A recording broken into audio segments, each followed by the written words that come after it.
house was originally a duplex, as it is now, but divided into 4 apartments. We can date this back to about 1900. Looking at deeds and also city directories and census records, we find that Frank M. Work was the original builder of this house. And he apparently built several houses in this neighborhood, primarily as rental units. And many of, if not most, of the tenants were immigrants, fresh off the boat, coming here to Wheeling to work. The first group of people, residents we found in this house were coal miners. And then later on, the Chelminski family came here. The 1920 census shows a very large family by the name of Chelminski, who lived nearby at number 89 46th Street. In 1920, there were the 2 parents who were both born in Poland, Frank Chelminski and his wife Cornelia. Frank is listed in the 1920 census as being 40 years old. Cornelia was 39, and at that time, they had living with them 8 children. The oldest 2 of the children were 2 girls, ages 17 and 15, and both of them worked in the local can factory, which later became known as Continental Can. So that was 1920 census. By 1921, city directories show the family living here in this house. But there were also other tenants living in the house at the same time. Now the father, Frank Chelminski, died in 1928 at age 47. He's buried in Mount Calvary Cemetery, which would suggest that this was a Catholic family. And I'll do a little bit of a promo here.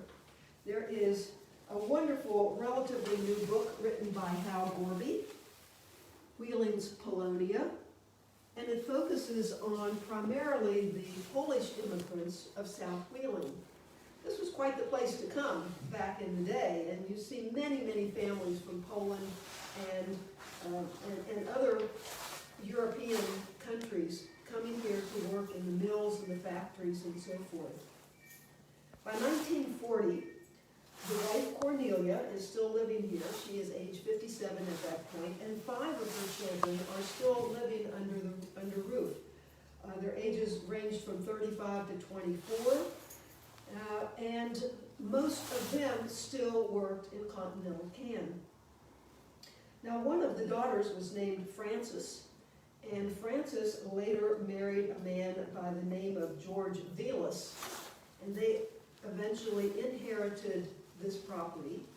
And then the property went to their children, and it was from their children that the current owner, Kenny Sexton, purchased the property. And Kenny will tell you the condition that it was in, and we'll be able to see that as well as we walk around.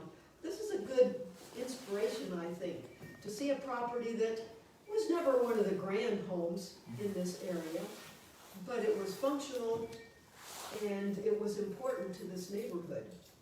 But it had gotten into a pretty bad state of disrepair, and now it's being brought back. And I will say that we should owe some congratulations to Kenny, because he will be one of West Virginia History Hero awardees this year because of his work with homes like this. So Kenny, we'll let you lead us through, and yeah, sure. We'll see what we can see. Sure. So this house is really considered a 4-square house. So after the Victorian era, things got a lot simpler, and so you won't see the ornamentation that you see probably in some of the tours you do in Queen Anne style houses that are really pretty prominent in Wheeling, because the Queen Anne style homes were the last homes of the Victorian era. And so this is a 4-square. Basically, you're talking about 4 rooms with a large front porch. You'll notice, just looking at this room, you don't have any crown molding. The manuals are very simple, they're very functional, but they don't have that grand, ornate type of work. But still very large, spacious rooms in here.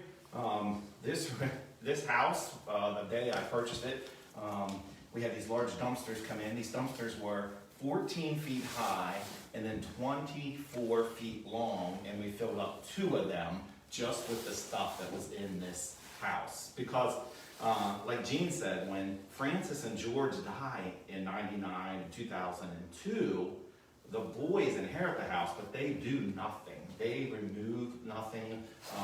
They leave everything where it is. So another 22 years of stuff fell up in this house.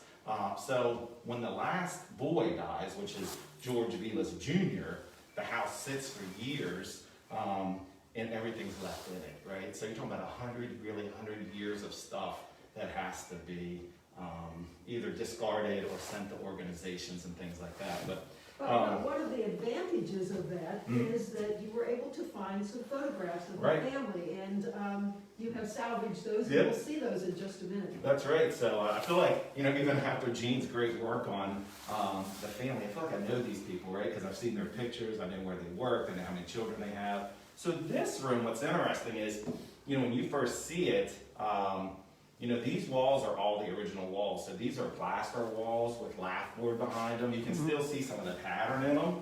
So what we did was we just put a fine coat of joint compound over them, redid the look of it and left it the same. So what you're looking at in this room is fairly original. What you can see here is how many layers and layers of kills and paint we put on here, trying to cover up the moisture that built up because there's a large mirror here.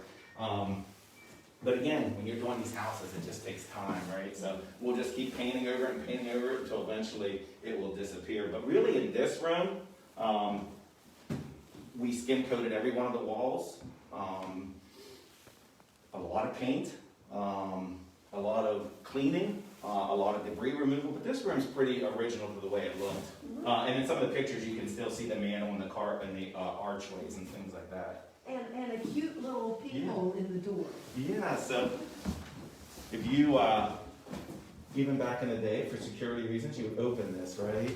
And then you'd be able to look out and see before you answer the door, and then it closes like that, right? So, yeah, some neat little things there. The archways are very nice, and I believe you reconstructed one. We did. So there was some water damage to this house.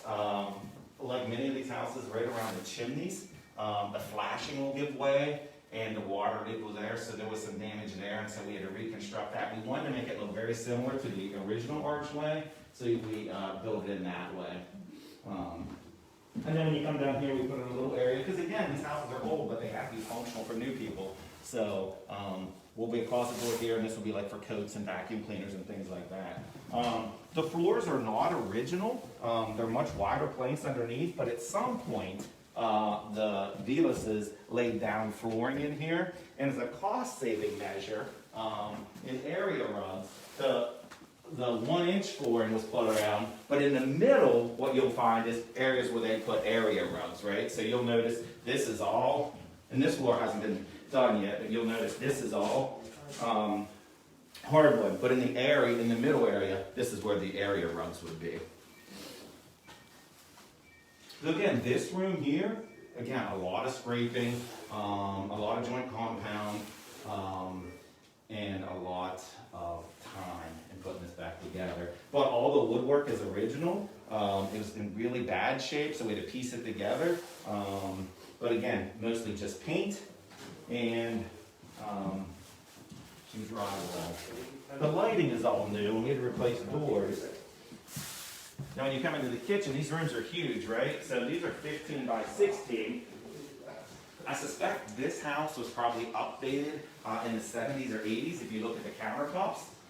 So what we decided to do was leave the countertops, leave the ceramic tile, and then because we were limited on replacing some of the cabinet doors that had been lost over time, we decided to paint them all and then redo the handles and things to give it a more modern look. So even when you look at this room, a lot of this stuff is exactly how the Velas had it. It's just been repainted and reshaped. So again, when you're doing kitchens, as you all know, kitchens and bathrooms are the most expensive rooms to do. So I try not to throw everything out, but I try to reuse a lot of this.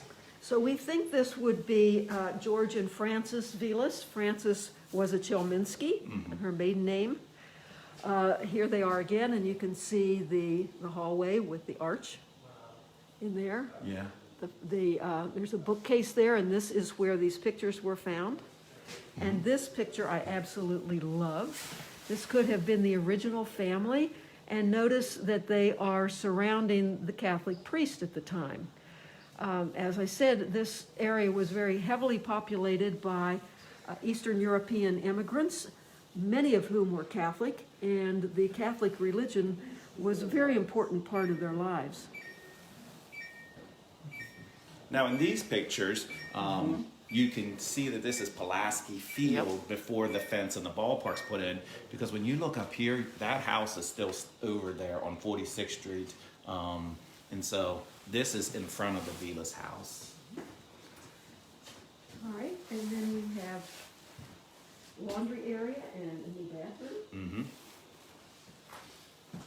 I'll just, so tile's interesting. So this tile probably is 1930s tile. Instead of taking it all out and replacing it, what we did was we cleaned it all, took out all the old grout, and then we put in new grout. Some of the tile was missing and cracked, and so to match this tile became very difficult. And so to give it a more modern look, what we did was we added simple white tiles you can buy at Lowe's for like 50 cents, and we placed those in there and regrouted the whole thing. It just gives it a more modern look.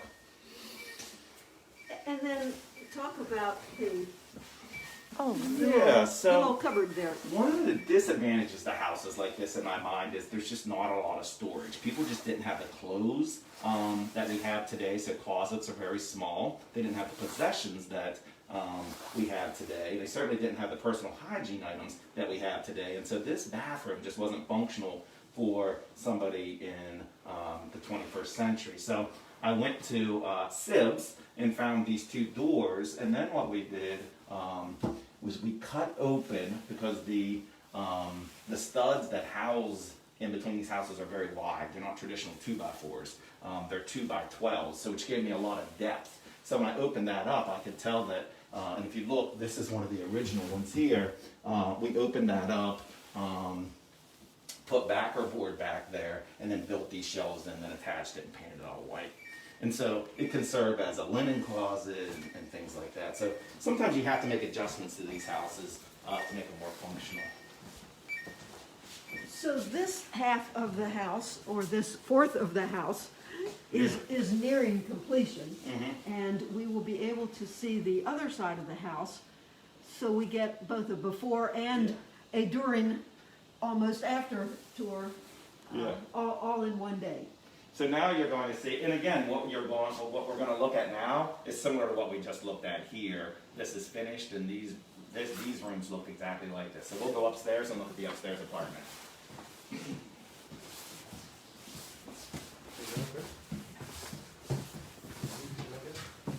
Oh, super cold. So again, I think as Gene said, this was built as 4 units, and so each unit has their own individual small porch and their own staircase in. So you would come up these steps.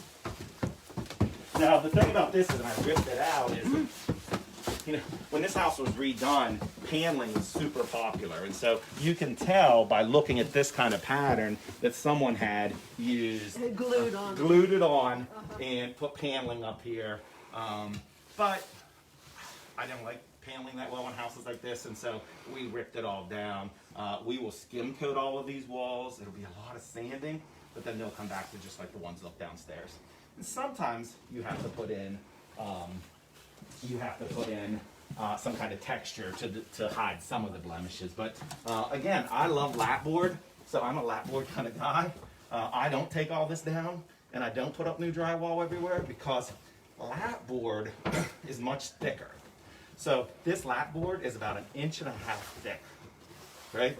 Drywall is 3/8. So imagine 3/8 compared to 1.5 inches, right? This is a great sound barrier for apartments, right? And this is a lot more fire resistant than drywall. And it serves as a great insulation. So, you may get somebody who does a tour with you next week that says, oh no, I take it all down and start to the studs. If you've never taken down lapboard, it is hard, filthy, expensive work. And so, but if you can save old plaster, I recommend it. And I think, you know, people looking at this will be like, how are you gonna save that? But if you take a trowel and you mud over this and you sand it, this will go back to brand new. It'll look great again. So, again, coming into this room, you're looking at what will eventually be the master bedroom. At some point, there were mantles here, not grand mantles, but very simple mantles. But over the last couple of years, because of so many people breaking in here, the mantles have all, especially all the metal, and have all been removed. These are old crank windows, so they're metal aluminum windows, and so they crank out. But when you're touring these houses, in my mind, you try to keep the outside as original as you can.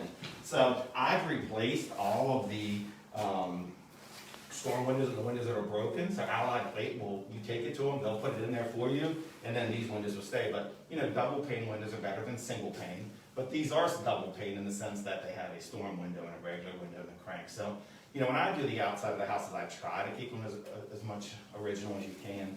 Now, you're right across from the ball field. Yep. I believe you discovered a lot of baseballs in this I house. have 26 of them from these broken windows. So again, you can tell, you know, these ones have all been replaced. You can tell by the size of the hole in the windows that they were baseballs that came through here. And so all the neighbors tell me every year they have broken windows and things like that. And so, yeah, that is a problem. And I always think when you first buy these houses, what you want to do, in my mind, the first thing I do is I try to secure them, right? So you want to stop any kind of water coming into the house, and you know, the houses will survive anything in my mind as long as they're not getting water, right? So once that water hits them.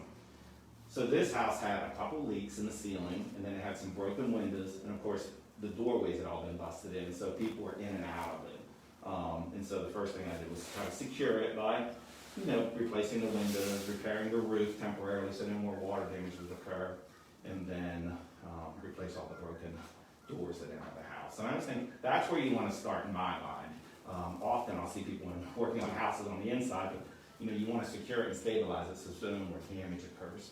And that's what we're doing here. So, and again, I think it's a slow process. I think you start with one, you get it done, and you move on to the next one, and you move on to the next one.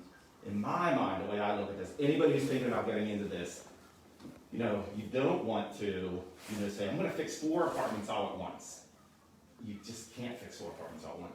I'll fix one, I'll move, I'll get it rented so that there's money coming in, and then I'll move to the next one, I'll work on it, move to the next one, move to the next one. And so that's the way I do it. Everybody else may look at it differently, like it's better to do all the plumbing throughout the entire house at one time, and then move to the electrical, and then move to the drywall, and then move to the flooring. I tend to think this is very, you know, it can be expensive, and you can do some of the work yourself, but it's better to get somebody in there, get them renting, and get some of that money coming in so you can continue to work on these. So the first apartment, that's what we did. We just worked on the first floor, we'll move to the second floor, and move to the other side. You'll notice, looking over here, I kept all the furniture.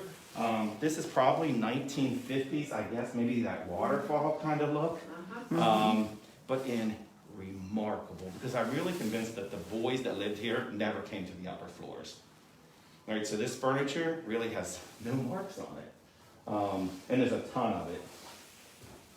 In every room, there's tons of this kind of furniture. And you can tell, you know, what happens to old mirrors over time. So will you rent any of these as furnished I apartments? will. So I'll look for people that have a respect or are interested in these old houses. The good thing about Wheeling right now in my mind is we have housing for everybody. If you want to live in loft apartments, we have it, right? If you want to live in 120-year-old houses, you have that, right? If you want to live in new developments, you can live in new developments. And so, but I think there's a whole market of people that want to live in these kind of houses. So I'm excited. I have 25 rentals and I don't have any vacancies. And so I think there's still a huge market for these kind of houses. Well, and it looks like that you do the right thing with it. Yeah. So again, I found a mantle online. I'll replace it. It honestly will be more of a Victorian mantle because it'll have some, it'll be built out of wood instead of brick or metal, which was really popular in these kind of houses. But it'll be a great piece to save and stuff. All right. Again, this is a little more modern furniture. I'm a huge wallpaper fan. The problem with wallpaper is you get a lot of people who rent, and they don't want wallpaper, right? So I won't use wallpaper in these, but again, this room, skim coat, the entire thing. I can steam off the wallpaper. They make a great machine for that, and then bring it down and then rebuild it. And again, a lot of the trim work is gone, so then we'll find something that matches. There's a great place in Wheeling, up by the Sunoco station, that sells an enormous amount of trim, super cheap. I buy all my trim there. It's not original trim work. It's replicas, but once you paint it and stuff, it still serves that same great purpose. So Wheeling does have a lot of places that you can go to find this stuff. And this project is not a restoration, what we Right. call a restoration. A restoration would be to go back to as near as possible to what it looked like originally. An example of that would be West Virginia Independence Hall. Right. But those types of projects are extremely expensive and tedious, and so they don't make a lot of sense for a project like this, that quite honestly was never a grand home, Right. but it was certainly a functional housing.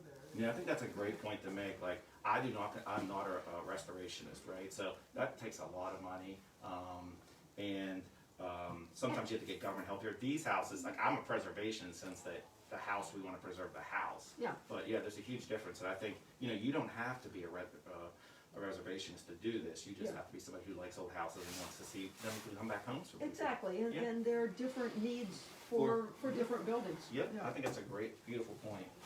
So again, in this unit, if this becomes an upstairs unit, this will operate as the bedroom, and that'll operate as the living room, and then this will become what will be the kitchen.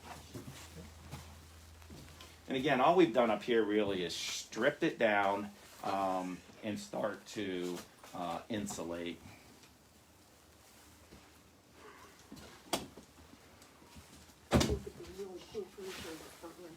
Now the best part of this house is, Jean, is it okay if we go to the attic? Absolutely. All right. It's another height of steps, but.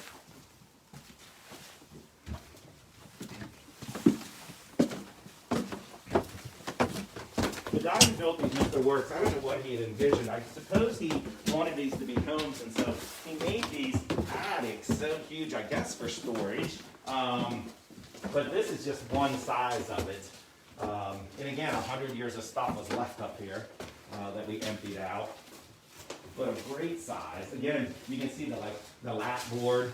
And in this area, I always tend to think that most of your heat escapes through the roof, right? And so for here, what I'll do is I'll blow insulation into these attics, right? Because heat rises, and then all your heat, you don't want that. And there's a lot of spaces where the lap board is missing, so we'll punch holes in, put blown-in insulation in the attic, and then just repair these walls. This won't be living space at all. This will just be storage, and so, but lots of storage. And again, this is only half of the house. Yeah, this is only half of the Right, house. so the other half is a mirror image, basically. Exactly. And I've been in houses in Wheeling, or I've been in houses in New York where this would be an entire apartment, right? Yes. Yes, so there's the other half of the attic.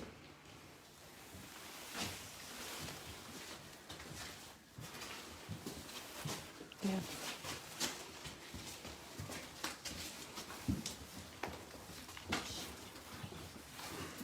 And again, all of this furniture, because as they got new stuff, they would just move their older stuff upstairs, and so just tons of pieces of furniture up here. And again, if I'm looking at something like this, all I'm doing is skin coating these. I'll bring in a sprayer and spray paint these, or spray these. And what's interesting is they have really nice trim up here on the floor. Yes. So there could have, at one time, they were raising 6 and 7 family members here, so it's very possible these were Right. used as bedrooms Right. at some point. And again, when the Chelminskis were here with 8 kids, there were other tenants here as Yeah, well. So they certainly would have used these Yep. floors. And it makes sense to me why there would be doors on here, because this probably was one of those children's bedrooms. Yeah, or more. Or more, right, because there was nothing for 2 or 3 people. Yeah. these are the old wooden windows that was here, but the frames have deteriorated greatly.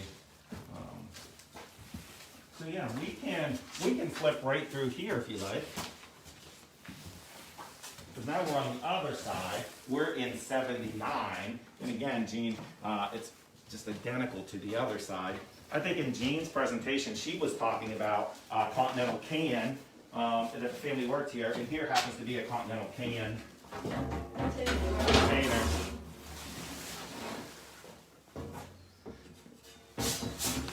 So they probably would have used that for storage. Yeah, especially in this area, if you get to some of these old houses, you find old Mark's toy boxes, and just wherever they work, they brought this kind of stuff home. Jean and I looked in the trunk, there was Nothing in the trunks. Yeah.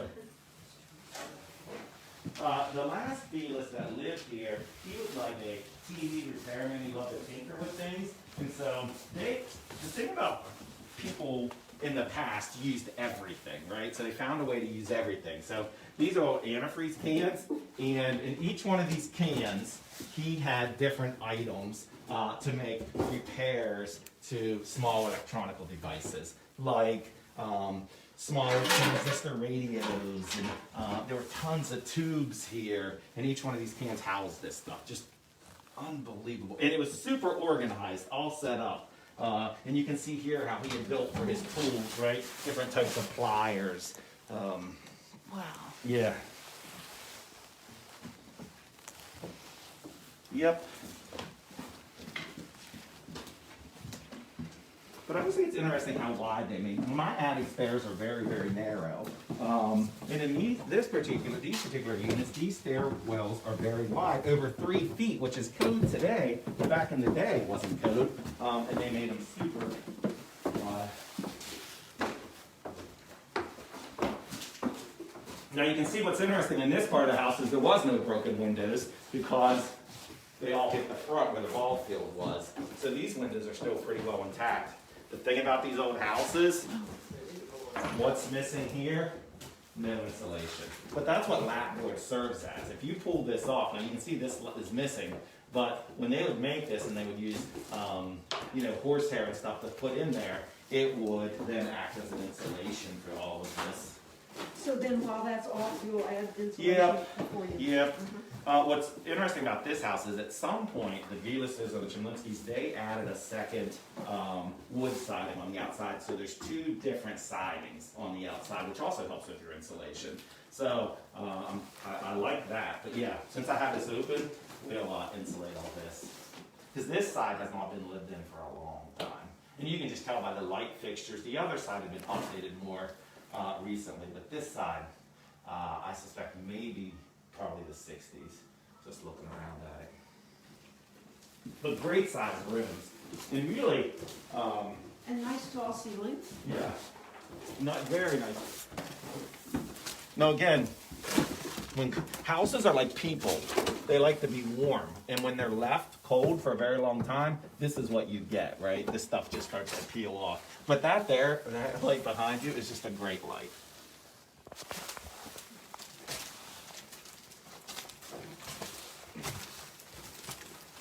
Now here,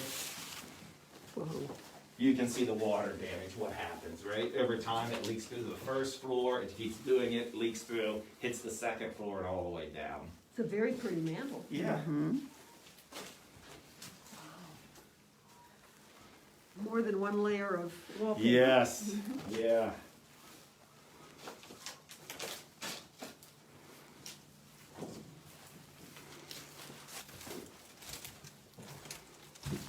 But lots of great sunlight in these apartments. So again, more furniture from the 1930s, 1940s.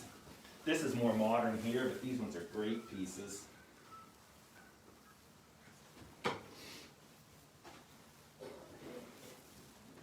Well, you've got your work cut out for you. Yeah, no doubt, right? So, Now again, we're on the second floor of 79. We started in 81 46th Street. We went up to the 3rd floor attic. We went across the attic and then down 1 floor, and then Yep. there's the other floor below Yep. us. Yes. Oh, another mantle in here. Another- This is nice. Yeah. Oh, And you'll notice, like, when you look at the other side, the flooring they had put in, but you don't see any of that here. Right, this is original wide. Yeah, this is the original. Yep.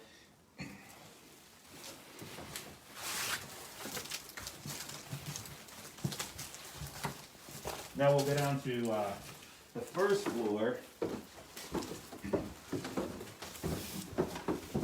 Now behind here you can't see it, but there are some great original doors, a few, and this is one of them, a craftsman style door, still in really good shape. You go into my junk area, my storage area, but again, if you look at these walls, this will simply be scraping, and then kills them, and then paint over them, right? And you'll see identical nails throughout the whole place.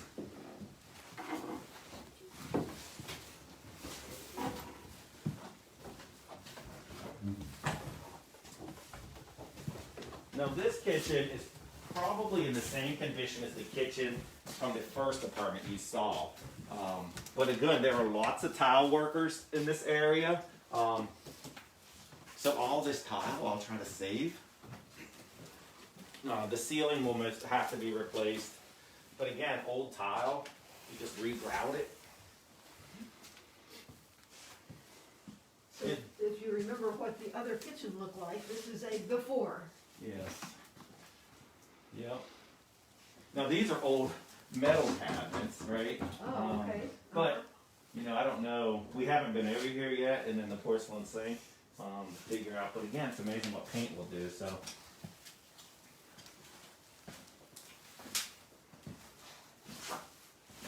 And again, one of the things about apartments, at least in South Wheeling and Wheeling Island, Center Wheeling, is the flooding. So when you do these, you try to keep everything upstairs, right? So if you're going to put in new electrical boxes, they have to be on the first floor. They can't be in the basement. Your flood insurance will not pay for washing and dryers if they can be taken out and removed upstairs. So it's best when you're redoing these to try to put the washing and dryers on the first floor. Hot water tanks. Then sometimes, you know, furnaces is just easier to keep those in the basement. So I think this is interesting. 1986. But a very Polish. Yeah. So much. I think you hit it right on. Oh, it's even in Polish. Is that right? Did you see this, Joanne? Now it's Kepner Funeral Home, but it's definitely Polish, and even the special days, yep, are in Polish. Even this late in 1986. Yep. And there are boxes of this stuff. Is that right? Yeah. I mean, it's just, it was in both units, just everywhere. They were just, very devout Catholics. Yep. Let's head to the basement and take a look. So again, Gene, I know probably most of the people that will watch this are very involved in home dealings. You can really date houses by their foundations, right? So this is a sandstone foundation. It's been covered over, it's been mortared over, which I always like because, you know, sandstone, if water hits sandstone, it'll deteriorate it. So when you put mortar over top of it, it protects it. So if you look at this sandstone foundation, it's in remarkable shape, and I think it's because the Chelminskis and the Velases both spent a lot of time working on this house when they were alive, and so mortar on all of these. Looks like a nice dry basement, and Yes, again, yeah, very, nice height. Yep, very dry, and I've been checking that to see, because the one thing you want to do is figure out whether you need to put any kind of drainage to keep the water from coming inside the house, but so far I haven't seen that. Now, this is glazed tile, which is a little bit later, but I think this was put in afterwards to separate these two sides. There could have been, this could have been an open area, right? So this comes a little bit later, glazed tile, but in South Wheeling, there's lots of houses built with glazed tile. And then we go to another larger part of the basement. And you'll see eventually we'll have to put furnaces in this house. because this house was heated by small gas heaters in every room. You're allowed to have small gas heaters, but it can't be your primary source of heating, and so and it's not cost effective to run this small gas heater. So, you know, when I first looked at this house, it was just a huge undertaking. But what I always try to say to people, and I try to use it as my own philosophy, is when I look at houses, the first thing I do is I go into the basement. And then I look at the floor joist, which is right here, right? And I try to figure out whether this house is structurally sound, right? Just because a house is missing a few windows, or someone stole all the copper, or it's boarded up, to me doesn't say that the house has to come down. So the first time I looked at it, the first place I wanted to look was in the basement. And what I wanted to see was these floor joists still sitting on the foundation squarely? Was there termite damage to any of this, right? And what I found was, this house is solid, right? If you look, these things are squarely still sitting up here, and there is no damage to any of them. Now you figure this house has been through lots of floods, but if you can see up here, this thing is still sitting, right? This house is not shifted. And to me, as long as it has a solid foundation, I'm not even saying if it doesn't have a solid foundation, it can't be repaired, but you're talking about structural engineering and things that really a person like me would not be able to do. And so I would say to people, when you're looking at this, as long as the foundation is good, anything else can be repaired. Often people will say to me, somebody broke in there and stole all the copper, the house might as well be torn down. That's not true today at all. There's a new plumbing tool that we all use called PEX. So it's like a garden hose, right? So you just literally run these garden hoses, one hot and one cold, one's red and one's blue, and you run them up through there. So the idea that someone broke in and stole the copper, the problem to me when people steal copper out of houses is it causes so much damage to the house because they get in and they bust into the walls and they rip things. And so I think when they steal the copper, it does cause a damage. But again, I just don't think that's a big deal today because technology makes it so easy to install new water lines. And if you're going to do all this work, you might as well put in new water lines anyways, because there's a life expectancy on copper. Electrical is a little bit different, I say to people, because there's lots of codes and requirements in electrical. But I just think there's lots of houses like this out there. And as long as it has a good foundation, I say let's try to preserve it. Let's go for it. Yeah. All right, okay. I don't think there's any, you want to look at the outside. The thing about this house is I started replacing doors, and there were doors everywhere.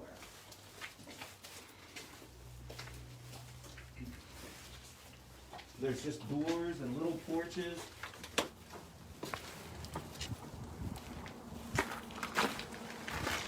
Well, again, if this was multiple units, Yep, they would. it would have had private entrances. And I say there's not that much ornamentation. It's just a very square house. So the steps had to be rebuilt. These had started to collapse. And so we had to jack it up and put in support and then put in a footer and then reset these things, right? But if you look at this house, it's very square, right? And even the Velas and Chelminski's lived here, they had put in 1-inch rubber on all of these box cutters. It's really protected this house. So there is a little bit of damage. You figure they died in 99 and 2002. No one's done anything to this house since then. But if you look at it, it's still, except for the corners where the downspouts are, and that water then will collect there and rot that area. But most of this is in great shape on these box cutters.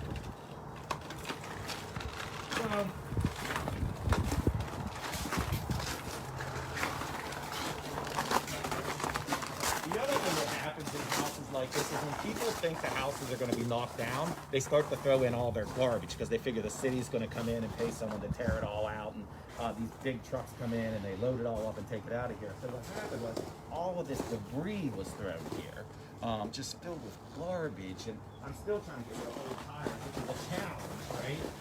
These old tires that the dealer says at the end didn't have cars, so it wasn't their tires, but people just throw this stuff in there and then you have to get rid of it. Nice backyard. Yeah, great backyard, right? The thing that interests me about Wheeling is that, this is really an alley, but because land was so scarce that they built these houses, right? This is the front of their house, but it's facing an alley. And you'll see it on this one too, right? So I'm always interested in this because at one time, you would not have seen all of these empty lots because land was of such value. You know, if you talk to old people and they say like, oh, I grew up in, 34, 32, lane E or lane G, and you hear those kind of things. But here they are, these houses facing it. It's really quite interesting. And this is an alley with small houses. All right, All right. good job. Yeah, pretty interesting. Yes, shall we go back in through the front? Yeah.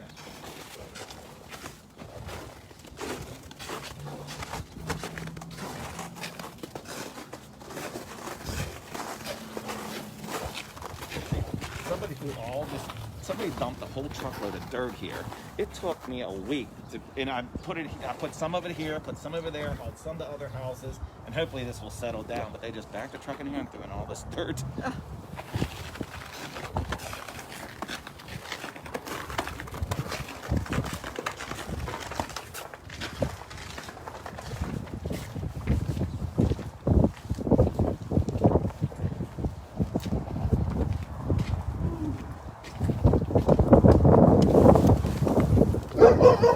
Oh yeah. I'm used to it now. First time I heard that. All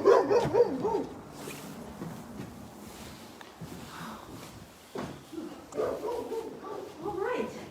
Well, thank you very much. Hey, you're welcome. This is very inspiring, and good luck. Thank you. Do you have any kind of a time frame in mind for completion? I would like to have it done in 6 months. So that's my goal, is to have all 4 of them done in the next 6 months. 6 to 8 months would be ideal. 2 months on each unit would be how I figured it out. So yeah, that's what it is. Yeah. All right. Thank you again. And again, this is Friends of Wheeling. Whoops, upside down. Now Friends of Wheeling. And we'll see you again sometime next month.